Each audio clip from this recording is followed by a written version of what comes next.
menurut gua sih gua lebih suka interiornya ini. Karena desainnya bagus banget. Enak ya, ini empuknya tuh kayak empuk banget gitu ya, kayak kita duduk di sofa. Jadi ini sorry ya. 1, 2, 3 kita gaspol. Dak. Buak. Oke, halo semuanya, kembali lagi di Ford Banif ya. Kali ini kita mau bahas mobil barunya Om Fitra. BMW iX. Ini mobil harganya 2,42 miliar ya. Tadi gue lihat website BMW di Januari 2024. Nah, ini kebetulan pinjaman dari teman gue. Dan mobil ini itu di mana-mana itu banyak pujian, tapi banyak juga kontroversinya. Ya, kontroversinya tidak lain dari desainnya ya. Dan kalau misalkan kalian pikir, kok desainnya kayak mobil Cina? Ya, wajar karena ini didesain sama BMW Design Works yang ada di Shanghai. Terus desainer utama juga desainer yang baru pindah ke Xiaomi, bikin mobil Xiaomi. Terus desainer satu lagi tuh orang Korea. Jadi memang waktu ngeriset mobil ini, salah satu market yang diincar adalah market China. Kenapa gitu? Karena di sana itu 50% lebih penjualan mobil di China itu mobil listrik. Dan di sana mobil itu jualannya 20 juta unit per tahun ya.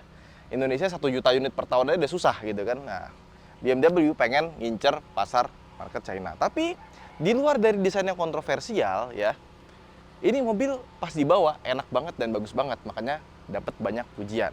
Nah, ngomong-ngomong soal desain ya, desain BMW zaman sekarang tuh grillnya besar, tapi grillnya ini sebenarnya nggak necessary, karena grillnya ini nggak ada ngaruhnya sama sekali ke performance atau buat ngasukin angin, nggak. Karena ini benar-benar ditutup dan cuma pajangan aja.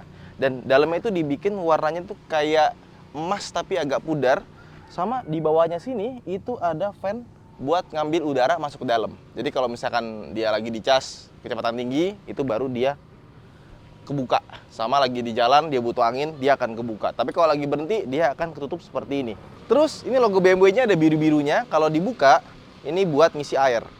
Nah, ini nanti kalau misalkan kita mau ngisi air wiper, tinggal diisi aja. Dan buka kap mesinnya gimana? Buka kap mesinnya agak ribet karena kita harus buka tuas di sini. Ada tuas kecil, ya. Meski kita tarik satu, terus di sebelah kiri juga masih kita tarik juga. Jadi bukanya kanan kiri. Nah, sini kita tarik lagi nih. Dah. Nah, sekarang kita buka kap mesin ya. Nah, lucunya, ini kap mesin itu emang nggak didesain buat naruh bagasi atau semacamnya. Apalagi buat kita buka sendiri sebenarnya. Karena ya nggak ada keperluannya juga sih buat kita buka ya.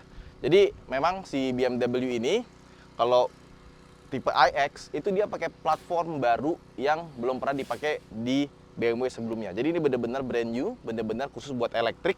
Beda sama i4 yang masih pakai cluster arsitektur atau CLAR yang udah dipakai dari 2015. Yang ini benar-benar baru dan bisa kita lihat ya, bentuknya ternyata mesinnya itu besar sampai ke atas ya. Ini ada komputer apa segala macem. Dan sayangnya dari segi spesifikasi, mobil yang masuk ke Indonesia ini menurut gua agak kurang. Untuk mobil yang harganya 2,4 miliar, harusnya dia masuk yang X50, X50.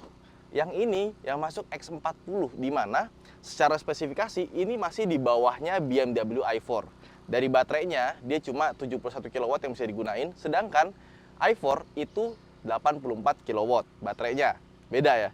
Jadi kalau yang X50 itu baterainya 110 kW ya. Jadi lebih besar. Makanya range-nya itu cuma 420 km aja. Sedangkan i4 yang harganya 2,1 miliar alias lebih murah, itu bisa sampai 580 km range-nya. Jadi beda range aja udah hampir 200. Terus yang kedua, tenaganya ini cuma 360 horsepower, 0 ke 100-nya 6,1 detik. Kalau yang X50 itu 4,6 detik aja 0 ke 100-nya. Dan seperti biasa BMW biasanya itu spesifikasi sama coba real time itu biasanya lebih kenceng pas kita coba real time. Jadi sayangnya iX yang di Indonesia itu masuk di harganya semahal itu, speknya itu dikasih yang paling bawah. Padahal ya, dengan Ioniq 5 kalau kita bandingin, ya itu bisa dapat Ioniq 5 hampir 3 biji gitu loh. Tapi kenapa sayang yang dimasukin speknya di bawah i4 malah, bukannya malah di atasnya i4 karena lebih mahal. Dan ini kan tadi gue pegangin terus ya, gimana cara nahannya? Nggak ada. Jadi cara nahannya itu di sini ada lubang, itu nanti dimasukin kayak masukin obeng ke sini, biar nanti dia bisa nahan. Dan ini pertama kalinya gue ngeliat BMW ngecatnya nggak rapi sampai ke dalam ya, cuma di luarnya aja, sama sini juga nggak dicat. Tapi emang kata BMW emang ini nggak untuk dibuka sama konsumen. Ya udahlah, mungkin emang mobil ini juga nggak murah karena emang secara dimensi itu lebih gede dari i4. Dan ini nih, mobil ini itu banyak banget penggunaan karbon ya. Makanya kalau kita buka pintu, ini kelihatan sama BMW itu karbonnya bener-bener diliatin ya. Karena body shell itu terbuat dari karbon. Tuh, lihat. Kayak mobil balap. Ya cuma karena dia dimensinya gede, tetap nggak bisa berharap mobil ini bakal enteng banget, nggak. Tetap dia beratnya 2,4 ton. Terus yang gue suka, ini kacanya frameless ya. Dan ini mungkin kaca frameless tertebal yang pernah gue lihat. Dia nggak double glass, tapi kacanya tebel banget. Makanya dia punya peredaman kabin itu yang excellent. Tutup, naik dia. Dan tutup sebenarnya nggak perlu kenceng-kenceng. Cuma kalau kita tutup pintu mobil ini, itu biasanya akan kenceng dengan sendirinya. Karena emang pegasnya itu benar-benar kuat. Sebenarnya kita sedikit aja, dia udah pintu vakum atau soft closing. Wih. Keren ya kalau pas dibuka kacanya, terus kita buka pintu, kelihatannya kayak nggak ada frame-nya gitu. Keren banget, gue suka banget mobil pakai itu tuh, pakai frameless door ya. Oke, kita ke bagian belakang, seperti yang gue bilang, X40. Entah kalau masuk X50 kira-kira harganya berapa ya. Dan tampilan belakangnya gue lebih suka dibandingkan dengan tampilan depannya. Ini lebih mudah untuk dicerna.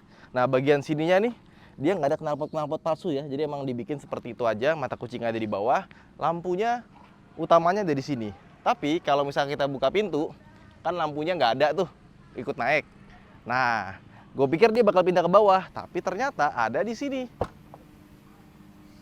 Nah, ada di sini ternyata lampunya. Dan kelihatan ini pakai karbon semua ya. Sama bagian di sini nih ya. Ini tebal banget dan nggak dibikin masuk sama si BMW. Artinya ini ada space banyak di bagian sini nih yang nggak dipakai. Bagasinya lumayan gede tapi nggak gede-gede amat. Untuk mobil dimensi segede gini harusnya bisa lebih gede lagi. Karena dia body shape-nya itu tadi yang gue bilang ya. Banyak lekukan, tapi di bawahnya kita dapat tempat penyimpanan. Nah, ini buat chargernya ya. Sama kita dapat tire repairment kit. Ah, ini tumben kok dapat tire repairment kit karena ternyata mobil ini dia belum pakai ban RFT, run flat tire. Jadi bannya masih ban biasa tapi khusus buat elektrik. Sama di sini ada 2 buah tuas buat ngelipat bangku yang bagian tengah ya. Jadi kita tarik gini aja, set. Langsung bisa terlipat rata lantai. Dan di sini ada separasi, lanjut sampai ke sini bisa dicopot juga.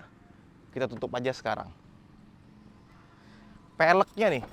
Ini peleknya gede banget, 21 inci dan profil bannya itu juga tebel. Karena dia pakai 255 50 R21. 21 inci. Terus peleknya juga lucu. Dia tuh ada covernya, tapi cover itu bukan kayak dop yang nutup semuanya. Covernya itu dibagi 5 section, 1 2 3 4 5. Jadi ini section 1 2 3 4 5 ini dari plastik. Itu bisa dibuka. Tapi kalau mau dibuka gue nggak ngerti gimana caranya karena keras sekali. Apa dari dalam kita tusuk. Oke. Masuk ke mobil ini itu agak sedikit unik karena ini bolong doang ya. Tapi pas kita masukin tangan, dia ada di dalam sini. Di sini bisa dipencet. Kalau dipencet dia akan keluar secara otomatis. Nah, langsung kita tarik.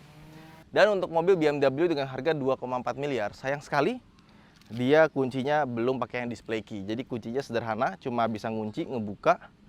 Sama nih ada diamond, kayaknya masih desain dari dalam nih. Oke, kita masuk ya. Oke, masuk ke dalam interiornya. Wah, ini literally BMW dengan interior termewah yang pernah gue masuk ya. i7, 7 Series atau BMW XM, menurut gue sih gue lebih suka interiornya ini. Karena desainnya bagus banget. Ya, setiap lekukan, setiap tarikan garis dari mobil ini itu bener-bener karya seni ya. Kalau XM tuh menurut gue masih agak terlalu lebay, terlalu tabrakan. Kalau ini harmoninya, meskipun tabrakan juga harmoninya dapat dan gue suka banget sama desain interiornya. Wah kacau. Mungkin kalau di foto biasa aja, pas lihat masuk ke dalam, istri gue aja bingung. Wih, kok ini bisa desainnya begini ya? Dan lihat dong, tiap ada potongan garis gitu, biasanya ada desainnya lagi. Misalkan gini nih bagian ini nih. Ini sengaja dibikin agak tinggi, ya kan? Ini kan ada potongan nih harusnya dia, tapi dibikin melayang, dibikin heksagonal seperti ini, ada speaker 2 ya kan. Kesini juga ada turunan lagi, naikkan lagi. Jadi emang bener-bener ini dari depan aja udah didesain sedemikian rupa dan keren. Apalagi layarnya itu kayak dibikin mengambang ya. Wah ini keren banget sih, kacau sih. Gak cuma itu aja, interface dari mobil ini itu bagus banget. Gue suka BMW yang iDrive terbaru ini itu desainnya benar-benar mewah, bagus ya. Sampai ke sini speedometernya juga bagus, desainnya tuh bisa kita atur sedemikian rupa, sama sampai ke head up display-nya aja tuh bisa kita custom dan itu desainnya mewah banget, elegan. Bagus sih. Itu kalau misalkan gue bisa kasih nilai 1 sampai 10, ini gue kasih nilai 10 deh. Bener-bener padu padannya pas. Tiap kita naik mobil ini walaupun udah beberapa kali gitu ya, kita udah ke pameran segala macam, Gias gue pernah lihat, tetap masuk ke dalam mobil itu kayaknya kayak kita dapat penghargaan gitu. Bagus banget sih, desainnya bagus banget. Gue nggak bisa berkata-kata apa-apa lagi. Paling ya, yang kurang tuh di bagian sininya ya. Karena ini bagus sebenarnya, tapi nggak ada temennya. Jadi satu-satunya wooden panel yang ada di sini. Di kiri kanan belakang itu nggak ada wooden panel lagi. Jadi cuma bener-bener di sini doang. Tapi ini juga tetap masih bagus gitu. Jadi itu doang kurangnya. Tapi ya, kalau kita lihat lagi dari dekat, ini juga BMW itu kan dari dulu seri 3, seri 5 gitu kan, seringkali dia nggak dapet tombol-tombol yang mahal atau tombol-tombol yang mewah gitu, kayak misalkan masih plastik hitam gitu kan. Sedangkan untuk Mercedes-Benz dia dapat tombol-tombol yang metal sampai ke setir gitu ya. BMW juga nggak mau kalah kali ini. Nah, mereka bikin yang di atasnya metal, apa? Pakai motif diamond. Wih, ini lihat deh, ini bagian sini ini kayak ada kristal-kristal yang mewah banget. Sampai bagian sininya nih, ini ada kristal yang bentuknya kayak mengambang. Dan di dalamnya tuh ada kayunya lagi. Gila, ini kerennya Pol. Sama untuk volume juga dari kristal. Meskipun ini ada kayak kotoran di dalam, entah gimana cara ngambilnya. Kalau lihat dari jauh nggak kelihatan, pas kita lihat detail gitu, kita kagumin. Kok ini ada kotorannya di dalam ya, gimana cara ngambilnya? Itu paling juga PR-nya itu doang. Tapi lihat dong, tuh buat tombol-tombol kursinya gitu ya. Dan bener nih, tombol kursinya akhirnya ditaruh di sini gitu kan, jangan ditaruh di bawah, nggak enak. Nah ini itu bener-bener keren banget sih, dipegang pun juga rasanya mewah, dilihat touch and feel-nya bagus. Gue nggak ada komplain sama sekali, ini gila. Sampai ke bagian setir juga ini dibikin kayak kristal tapi warnanya hitam ya, jadi nggak terlalu flashy.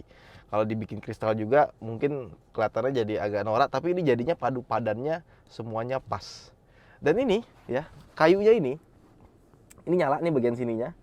Terus kalau kita pegang ini beneran, kayaknya kayu beneran ya. Dan kalau kita pencet, ini haptic feedback. Jadi kayak stick PS ya, kita pencet ada dek nggak gitu. Tapi sebenarnya itu dari motor listrik, dari haptic feedbacknya, bukan tombolnya bisa dipencet tuh nggak. Si kayunya ini nggak bisa dipencet, jadi dia cuma rata doang pakai touch sensor. Kenapa gue bisa bilang gitu? Karena ketika kita pencet, tek, kita lepas, udah, tapi masih nempel tangan nih, pencet lagi nggak bisa. Jadi si kayunya ini sama sekali nggak bergerak, yang bergerak itu haptic feedbacknya, kayak Lexus lah ya. Nah, terus yang gue suka lagi dari mobil ini ya, ini juga tempat naruh-naruhnya itu dibikin bener-bener. Ini tempat naruh HP nih, ya kan? Tapi ini sebenarnya bolong bawahnya ini, jadi bisa tembus. Tujuannya apa? Di sini ada charger, ya kan? Kita bisa masukin USB Type-C ke sini, terus colokin. Nah, bisa dipakai buat naruh handphone, ya kan? Di sini konsol tengahnya ini nggak bisa maju mundur, tetap. Terus kita buka, di sini ada storage yang lumayan besar ya untuk sebuah BMW. Dan sekarang BMW udah nggak ada tempat buat naruh iPhone lagi yang khusus taruh sini ya. Itu udah teknologi jadul banget. Dan tiap yang nempel di mobil ini itu dibuat dari bahan daur ulang.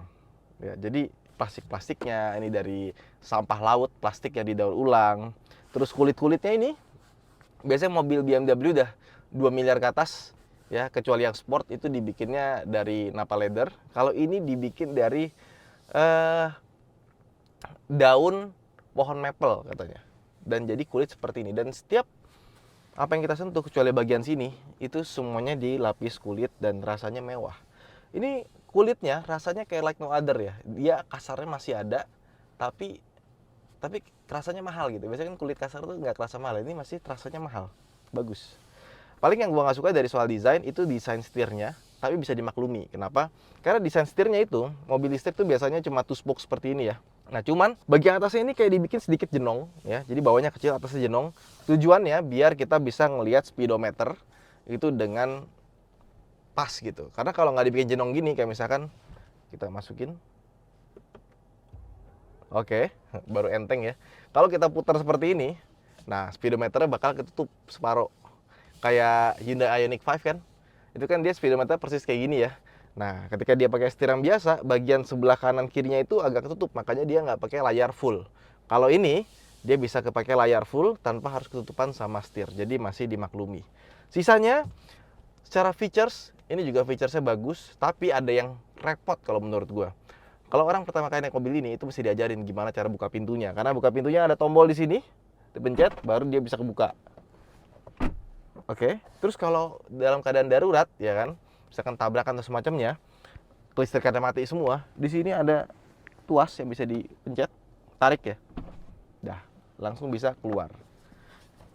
Cuma emang bukanya nggak ergonomi aja sih di bagian bawah sini soalnya. Terus yang agak kurang menurut gua pengontrol AC-nya. Kalau untuk suhu bisa dari sini, tapi kalau kita mau masuk ke menunya, kita mau ngatur seberapa kenceng semburannya gitu ya, itu harus dari sini. Dan ini bisa individual, jadi kanan nyala kiri mati bisa ya, asik banget. Gue pikir ini nggak akan menjadi masalah, tapi menjadi masalah ketika kita lagi mundur, ya kan, dia kan berubah jadi kamera mundur sama kamera 360 ya. Ketika kita pencet climate, nah kamera mundurnya jadi hilang. Itu sih. Jadi gue lebih seneng yang model BMW yang generasi sebelum ini, di mana ada controller AC-nya di bagian tengah-tengah sini ya. Dan keributan yang kedua, kalau kita mau ngatur kursi, ini cuma begini aja. Kalau kita mau ngatur lambar support yang di bagian sini, kita harus pencet ini nih. Jadi ada set 1, 2, sama ada 3 garis ya. Pokoknya kalau ada 3 garis itu tandanya kita masuk ke dalam menu. Jadi ada gambar kursi 3 garis, kita pencet, masuk ke menu kursi. Ada gambar mobil 3 garis bisa dipencet, itu masuk ke menu drive settingsnya. Di sini ada 3 garis lampu, kita pencet, ini masuk ke menu dari lampu, termasuk yang ada di sini. Nah, ini juga sama, ada 3 garis itu. Nah, kalau kita mau ngatur lambarnya, ya kan, emang sih ini jarang kita atur. Ya, di sini baru bisa kita atur dari sini secara elektrik. Kalau enggak ya nggak bisa. Termasuk juga side supportnya ini bisa kita lebarin, bisa kita dempetin, ini juga diatur dari sini. Nah, dan kursinya, ini gue udah coba cari tempat yang terbaik, cuma buat gue yang supportnya itu dia cuma sampai ke bagian sini doang nih. Jadi ke pundak kita ini kurang suportif ya, kayak masih ngambang gitu, baru kita dapat yang ke kepalanya ini. Lihat nggak? Di sini tuh nggak suportif gitu, nggak dapet. Jadi cuma dari sini ke bawah doang gitu. Tapi nggak masalah karena nggak pegal juga sih. Menurut gue kursinya enak, empuk. Cuma ya itu, bagian pundak ke sini nggak nempel, itu aja. Nah, sama di bagian atas ini, dia sayang sekali nggak bisa ditutup ya. Cuma bisa dibikin terang sama gelap. Gelapnya juga gelap putih itu ya. Dan ini kebetulan kenapa gelap banget, karena sudah dipasang kaca film yang paling gelap. Soalnya kalau siang itu agak panas ya. Ya ini aja masih kerasa kok kalau kita pegang kacanya panas dan ada sedikit heatnya yang masuk ke dalam ya. Jadi sebenarnya kata orang-orang ini untuk sebuah kaca di bagian atas itu heat rejectionnya udah bagus banget. Jadi bukan dari kaca filmnya tapi dari kacanya. Tapi tetap sebagus-bagusnya kaca dengan heat rejection tetap masih tembus gitu. Apalagi kalau diparkir lama ya. Nah, sekarang kita bahas iDrive terbarunya. Ini banyak banget pengaturan yang bisa kita lakukan di sini ya. Kalau kita buka menu, ini menunya ada banyak banget. Tapi ini nggak perlu kita buka tiap hari sih, karena yang kepake kan cuma dikit ya. Jadi sebenarnya ada beberapa settings yang bisa di grouping gitu ya. Kayak misalkan vehicle apps masuk sini.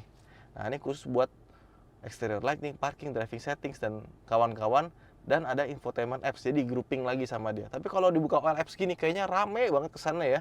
Dan sebenarnya nggak perlu-perlu amat buat bikin sebanyak ini. Mungkin bisa ngeliat punya Hyundai ya. Jadi beberapa sistem masuk ke sistem settings. Nah, itu baru dikumpulin lagi masuk ke menu yang berikutnya.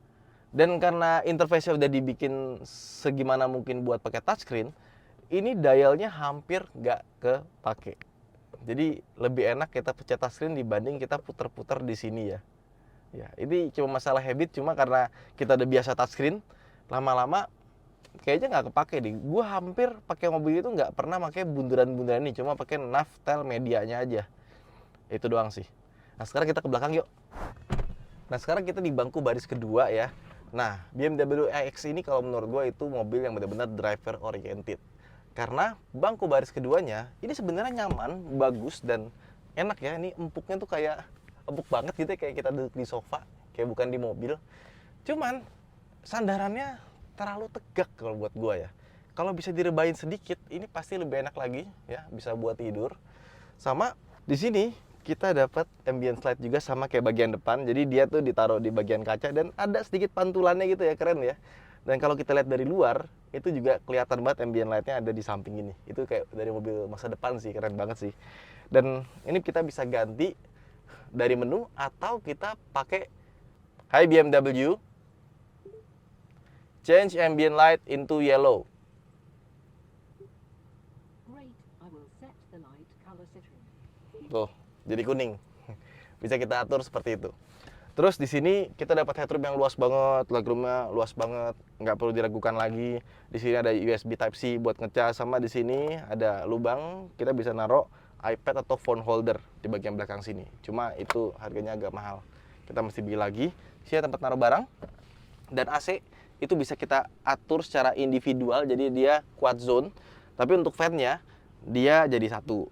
Dan ventilasi AC-nya nggak cuma di sini doang, ada di bagian sini, sama kita bisa atur buat ke kaki. Jadi kakinya juga ada ventilasi AC-nya. Tengahnya itu bisa rata lantai, jadi enak banget karena dia nggak perlu ada tunnel buat naruh gardan. Karena dia ada 3 buah motor di mobil ini, dan dia bisa sampai 360 horsepower. All wheel drive ya. Jadi kalau di belakang ini, wah ini sebenarnya sempurna, kecuali sandaran kursinya. Kalau bisa lebih rebah lagi. Aduh, ini enak banget. Sama di sini ada, kita bisa nambah aksesoris buat gantungan baju atau semacamnya, atau kita bisa pakai di sini. Tapi sayang sekali dia nggak ada pegangan tangannya. Udah begini aja. Oke, so far belakangnya mewah banget. Andai dia bisa sedikit lebih rebah, ini pasti enak banget. Jadi sebelum kita jalan, ada satu hal yang gua sadari. Mobil ini punya kaki-kaki yang agak berisik kalau lagi parkir. Jadi kalau kita lagi parkir seperti ini, ya kita maju mundur, ada suara ngikuk. Dengar gak? Tuh, mundur juga sama.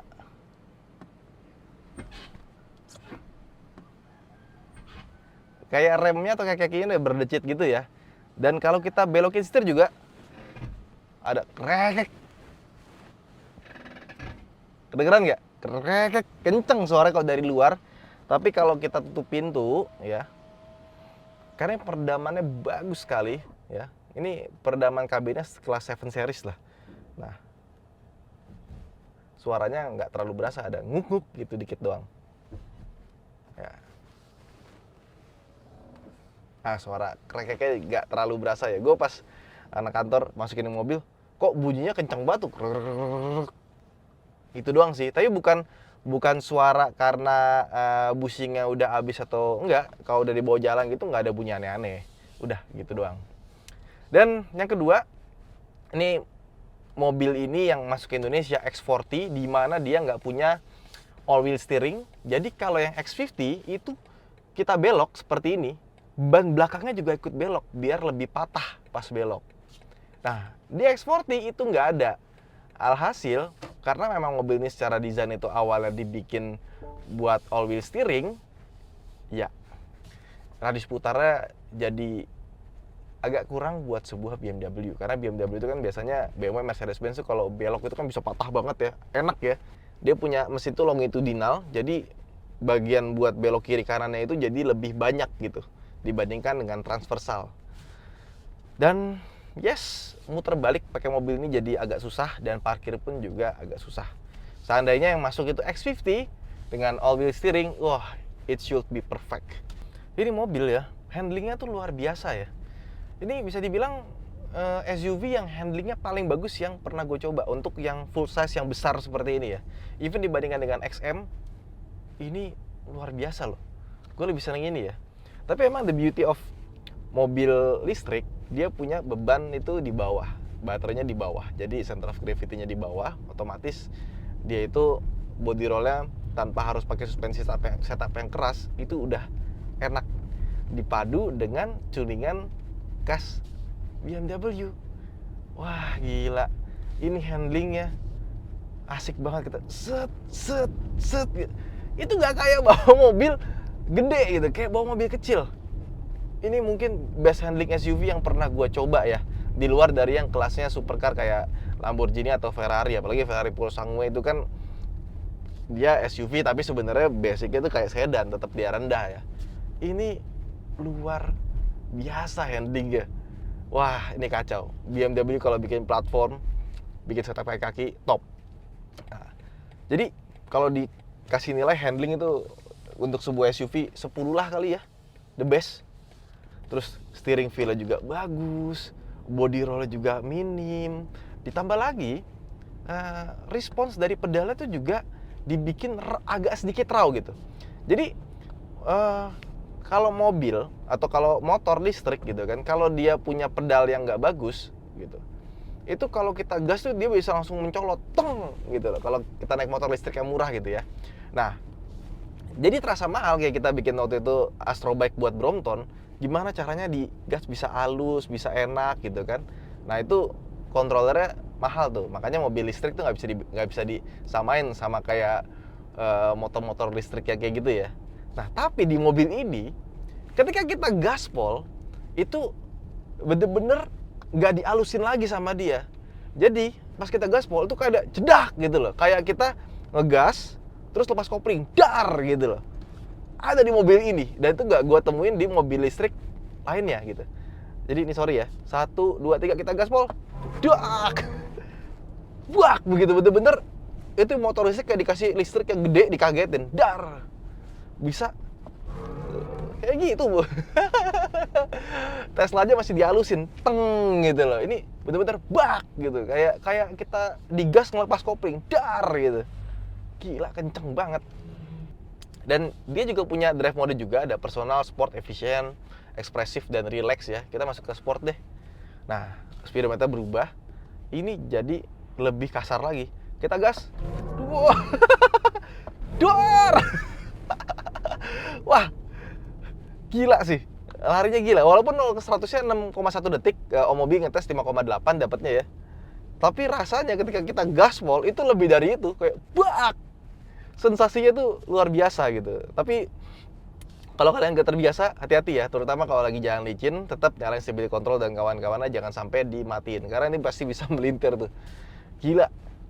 Bener-bener sifat rawnya motor listrik tuh dikeluarin sama BMW di mobil ini. Kebayang nggak kalau yang masuk X50 yang 0 ke cepenya 4,8 detik, 4,6 detik, itu pasti lebih gokil lagi sih.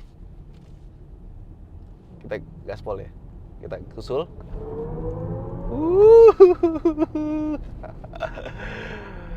Kayaknya tuh kalau kita mau ngegas belok itu confidence terus gitu, pede aja terus. Emang luar biasa ini mobil. Bener-bener BMW walaupun dengan segala kontroversi desain segala macam ya, kalau udah masuk ke engineering itu nggak main-main. Sebenarnya kalau kita ngomongin kenapa desain BMW aneh-aneh gitu kan yang zaman sekarang, karena emang dia pengen they want to make a noise, jadi biar orang ngomongin, biar orang ngebahas itu mobil nggak tenggelam. Walaupun lu nggak suka sama tuh mobil secara desain, tapi pas lu nyetir pasti lu suka. Kayak misalkan contoh deh, Mercedes juga ngeluarin C-Class yang AMG terbaru 2000 cc turbo plug-in hybrid, lebih kencang dibandingkan dengan M3 kalau 0 cepeknya ya. Tapi tetap nggak ada yang ngomongin gitu karena desainnya terlalu biasa gitu. Tapi karena M3 M4 desainnya kontroversi, jadi diomongin, dan itu membuat orang jadi apa ya? Orang tuh kalau udah spend duit banyak tuh pengen diomongin nggak sih? Ya kurang lebih kayak gitulah. Dan ketika dipakai mobilnya enak banget. Nah itu yang gua rasakan juga di mobil ini gitu. Dar. Itu kalau pakai suara ya. Jadi suaranya bisa kita matiin di sini ya. Kita masuk ke personal aja. Nah, personal, terus kita masuk ke sini. Iconic sounds-nya kita matiin. Kita gas lagi. Ya udah, nggak ada suaranya. Tang. Wah, ini mobil kalau udah nyetir baru kerasa mobil ini enak sekali. Nagih gitu ya. Nah, terus yang kedua, kenyamanan ya. Ini mobil kedapnya luar biasa bagus. Untuk mobil listrik ini mungkin mobil listrik yang paling kedap yang gue pernah coba ya. Cuman kalau kalian berharap nih mobil yang nyaman banget, enggak sebenarnya. Jadi suspensinya tuh empuk. Tipikalnya tuh kalau kita kena jalan-jalan berlubang, posisi duduk yang kecil-kecil itu enak. Tapi ketika kita lewatin jalan yang agak bergelombang, sambungan tol yang nggak enak di kecepatan tinggi, misalkan lagi bawa 120, kena sambungan jalan, wah gubrak. Dia travelnya tuh pendek. Jadi meskipun empuk, karena travelnya pendek, body motionnya tuh berasa, guncangan tuh berasa banget. Sehingga kalau kita bawa ke tol, jarak jauh gitu, agak terasa pegel. Ditambah kalau duduk di belakang agak tegak gitu ya. Jadi nyaman tapi nggak senyaman itu. Kecuali kalau kita pakai dalam kota aja, jalannya lurus-lurus, nggak banyak yang aneh-aneh, guncangannya gitu. Ini kayak kita pakai Jogja Solo aja tuh, agak lumayan berasa tuh kalau di tempat yang agak begitu gitu. Tapi ketika kita pakai pelan atau seperti ini buat harian, itu comfort, nyaman sekali. Jadi asalkan kita nggak kecepatan tinggi, nggak ngelewatin jalan kayak sambungan yang terlalu parah gitu, ini mobil sangat acceptable dan sangat nyaman in some conditions. Tapi karena travelnya pendek, nah itu baru berasa ya. Ini kita jalan lurus aja kerasa kok body motionnya ya. Empuk tapi body motionnya kerasa banget. Bodinya tuh goyang. Tek, tek. Tapi goyangnya tuh bukan karena body rollnya jelek, enggak.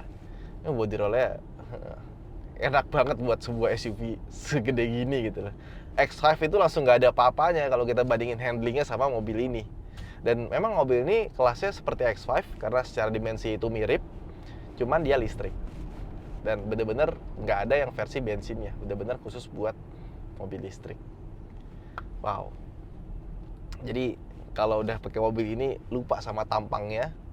Ya cuma gue masih berharap dengan harga 2,4 M kita dapat yang X50, bisa dapat sekali cas 630 kilo. Udah gitu fast chargingnya yang ini cuma 150 kW. Kalau yang X50 fast chargingnya bisa sampai 200 kW, jadi lebih cepat.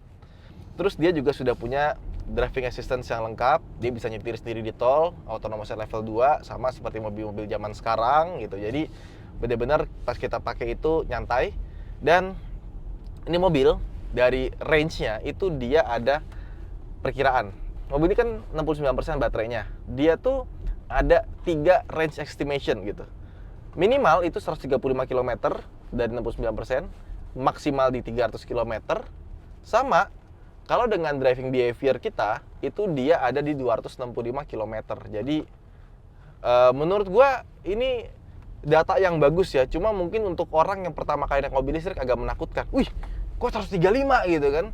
Karena emang ketika kita naik mobil listrik biasanya itu range itu kalau misalkan di Wuling itu kan udah paten tuh, nggak bisa dihitung sama dia. Nah kalau di Ioniq 5 dia akan ngebaca gaya berkendara kita sama konsumsi listrik kita. Kalau di sini itu ada 3.